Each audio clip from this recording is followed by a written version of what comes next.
দুজন এজন মানুহে কৈছে যে তই তোৰ নিজৰ সমষ্টিলৈ আহিলে যে ইমান মুখ্যমন্ত্ৰীক হাঁহি মাতি কথা পাত, বাকী সময়ত তই ইমান কিয় গালি দিয়, এনেকে বুলি কৈছে এটা পক্ষই। এটা পক্ষই কৈছে যে এই অখিল গগৈয়ে নিজৰ সমষ্টিলৈ আহিলে CMক বহুত তেল মাৰে।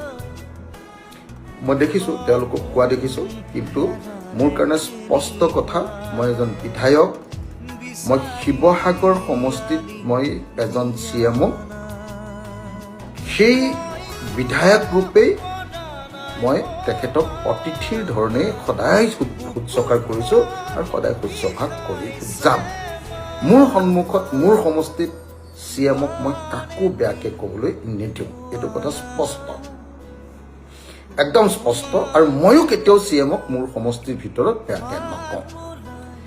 কিন্তু একেটা সময়তে CMৰ পৰা মোৰ সমষ্টিৰ কাৰণে উলিয়াই আনিবলগীয়া প্ৰত্যেকটো কাম কৰাবৰ কাৰণে যি দৃঢ়তা আৰু যি সংকল্প লাগে, সেই সংকল্প মই তেওঁৰ সন্মুখত প্ৰকাশ কৰিছোঁ। তদুপৰি অকল সমষ্টিৰ কাৰণে নহয়, গোটেই বানপীড়িত মানুহবিলাকৰ দুৰ্দশাৰ মূল কাৰণ চিণ্ডিকেট, কয়লা চিণ্ডিকেট, শিলৰ চিণ্ডিকেট আৰু বালি চিণ্ডিকেটৰ বিষয়ে মই মুকলিমূৰীয়াকৈ কৈছোঁ, আৰু কোন মন্ত্ৰী আৰু কোন কোন বিধায়ক জড়িত গোটেইকেইটাৰ নাম সন্মুখতে কৈছোঁ। আপুনি এইটো বন্ধ কৰক, সন্মুখতে কৈছোঁ এইটো কথা স্পষ্টকে। এজন মন্ত্ৰীকটো মই এইবুলিয়ে কৈ দিছোঁ, ইয়াৰ কাৰণে এইটো হ'ল, আপুনি জানেনে নাই দাদা, ইয়ে কৰালে এইটো গোটেইখন, কয়লা মাষ্টৰী ইয়াতে, এনেকৈ কৈছোঁ। তো গতিকে মই আপোনালোকক স্পষ্টকৈ এটা কথা কৈ দিছোঁ যে মই সমষ্টিৰ প্ৰতি দায়বদ্ধ।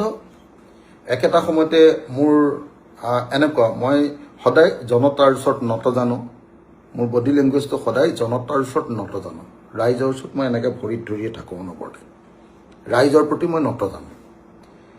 বিধানসভাত মই এজন লেজিছলেটৰ, তাৰমানে মই আইন প্ৰণেতাৰ ৰূপে মই যুক্তিবাদী কথা ক'বলৈ চেষ্টা কৰোঁ, আৰু বিধানসভাত মই এজন খঙাল বিধায়ক। কেনেকৈ খঙাল বিধায়ক, জনতাক প্ৰতিনিধিত্ব কৰা এজন খঙাল বিধায়কৰ ৰূপত মই নিজকে সদায়